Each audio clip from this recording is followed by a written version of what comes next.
आपको लिए चलते हैं पश्चिम बंगाल। कल पश्चिम बंगाल में पहले चरण के तहत 16 जिलों की 152 सीटों पर मतदान हुआ।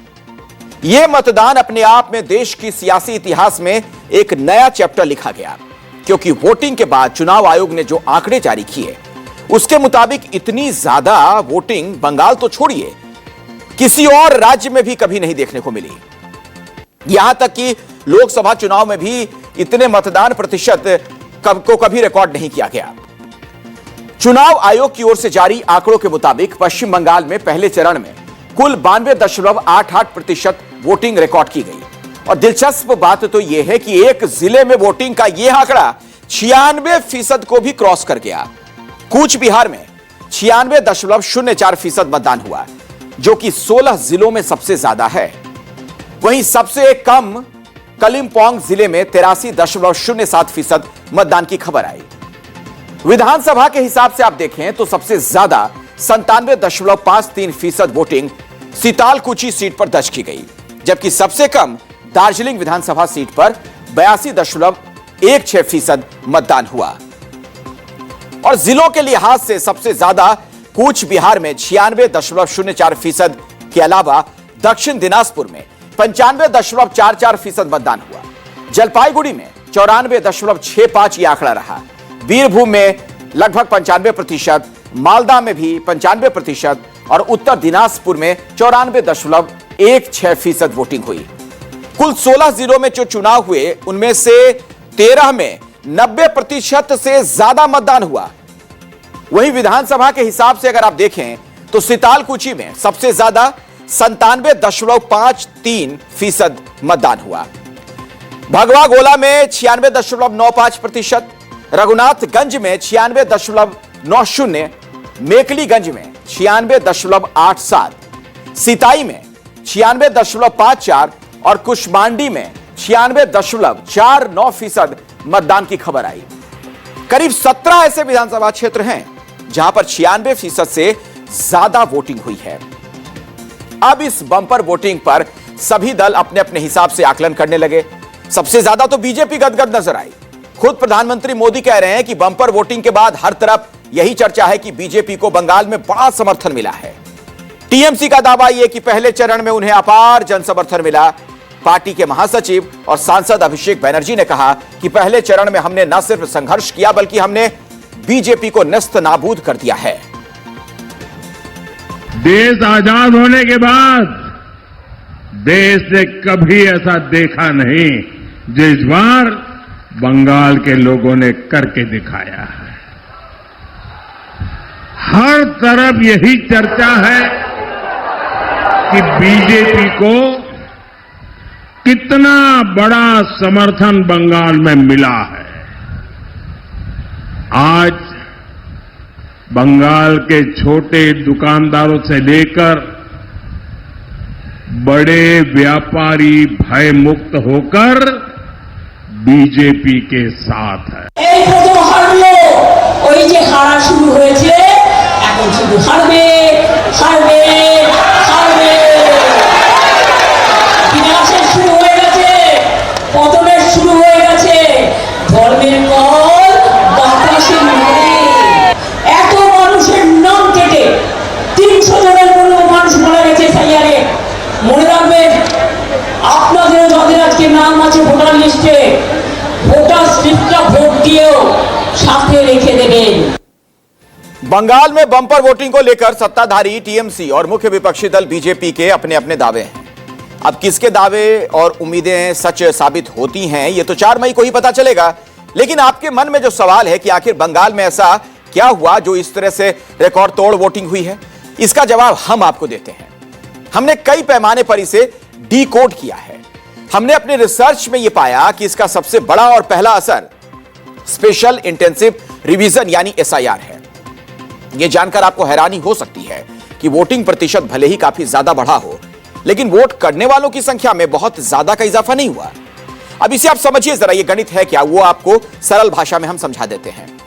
वोटिंग से पहले एसआईआर के जरिए करीब 91 लाख वोटर्स के नाम हटाए गए। इसके बाद पश्चिम बंगाल में रजिस्टर्ड वोटर्स की संख्या 7 करोड़ 66 लाख से घटकर 6 करोड़ 75 रह गई, यानी 11.8% की कमी। मतलब यह हुआ कि पिछले चुनाव की तुलना में इस बार हर 100 में से 12 लोगों के नाम वोटर लिस्ट से हटाए गए, जो वोट देने के योग्य नहीं पाए गए। अब इस हिसाब से आप समझें तो मान लीजिए कि किसी विधानसभा में पहले 100 वोटर्स थे, उनमें से 70 ही वोट डालते थे, तब इसका वोटर टर्नआउट बना था 70% का। लेकिन एसआईआर के तहत 12 वोटर्स का नाम कट गया। इसके बाद उस सीट पर बचे कुल 88 वोटर्स, और इस बार भी 70 वोटर अपना वोट डालने गए। तो ऐसे में कुल 88 वोटर के हिसाब से जो वोटर टर्नआउट का प्रतिशत बनता है वो बनता है 79.5% का। यानी वोट देने वालों की संख्या उतनी ही है, लेकिन वोटर टर्नआउट बढ़ गया। समझ रहे हैं आप ये गणित क्या है? क्योंकि कुल वोटर्स की संख्या घट गई। मुर्शिदाबाद और मालदा जिले में एसआईआर के तहत सबसे ज्यादा नाम काटे गए थे। यहां भी 90% से ज्यादा वोटिंग हुई है। चूंकि एसआईआर के बाद जिन लोगों के नाम वोटर लिस्ट में बचे, उन्हें लगा कि अगर इस बार वोट नहीं किया तो आने वाले दिनों में कहीं उनका नाम कट ना जाए। यह भी एक वजह है कि कई तरह की सरकारी सुविधाओं से महरूम ना होना पड़ जाए, यह भी लोगों ने सोचा, और एक तरह से लोगों को अपने अस्तित्व का डर बैठ गया था। और इसीलिए लोगों ने बढ़ चढ़कर इस बार वोटिंग में हिस्सा लिया, बड़ी संख्या में मतदान केंद्र तक पहुंचे। हालांकि बीजेपी इसे अपने लिए बढ़त बता रही है। बीजेपी के चुनावी रणनीतिकार और गृह मंत्री अमित शाह ने बम्पर वोटिंग के बाद कहा कि पहले चरण की जिन 152 सीटों पर वोटिंग हुई है, उनमें से बीजेपी 110 से ज्यादा सीटें जीतने जा रही है। सभी विधानसभा के कार्यकर्ताओं के साथ भारतीय जनता पार्टी बंगाल की टीम ने एक असेसमेंट करा है, जो पोलिंग हुई है ऐसा इसका, और मैं स्पष्ट रूप से आपको बताना चाहता हूं 152 सीटों में से 110 से ज्यादा सीटें भारतीय जनता पार्टी जीतने जा रही है। अमित शाह के दावे पर टीएमसी के राज्यसभा सांसद डेरेक ओब्रायन ने तथ्यों के साथ पलटवार किया। डेरेक ओब्रायन ने अपने एक पोस्ट पर लिखा कि आपको बेनकाब करना बहुत आसान है और आपके फर्जी नैरेटिव की कोशिश को भी। डेरेक ओब्रायन ने अपने एक पोस्ट पर आंकड़ों के साथ बताया कि बढ़ा हुआ वोटिंग प्रतिशत किस तरह के आंकड़ों की बाजी करी है। डेरेक ओब्रायन ने जो कहा वो भी आप जान लीजिए। 2021 के चुनाव में इन जिलों में कुल 3 करोड़ 67 लाख के करीब वोटर थे। उस चुनाव में 3 करोड़ 10 लाख लोगों ने वोट दिए, तब वोटर टर्न आउट बना करीब 84% का। एसआईआर के बाद इन जिलों में 3 करोड़ 67 लाख से घटकर वोटर रह गए 3 करोड़ 33 लाख। इन 3 करोड़ 33 लाख में से कल पहले फेज के तहत 3 करोड़ 9 लाख लोगों ने वोट किया, तो परसेंटेज कितना बना? 92.70%। अब जरा वोटरों की संख्या पर भी गौर कीजिए। 2021 में कुल 3 करोड़ 10 लाख लोगों ने वोट किया, तब परसेंटेज बन रहा था 84% का, और इस बार 3 करोड़ 9 लाख के करीब लोगों ने वोट डाला, लेकिन परसेंटेज बना 92% से ज्यादा, क्योंकि पिछली बार की तुलना में कुल वोटरों की संख्या 34 लाख के करीब घट गई। डेरेक ओब्रायन की माने तो 2026 वर्सेस 2021 में पड़े वोटों के बीच अंतर नाम मात्र का है। लिहाजा 2021 की 83.98% वोटिंग की तुलना में 2026 में 92.70% का हाई वोटिंग पूरी तरीके से एसआईआर के बाद मतदाताओं की कुल संख्या में कमी के कारण है। तो इन्यूमरेशन फॉर्म का प्रोसेस का जो सिलसिला था, उसका बाद जो 58 लाख वोटर का नाम कट गया, डेड, डिस्प्लेस, डुप्लीकेट एटसेट्रा, उसके बाद तो कम से कम 90-95% होना ही है।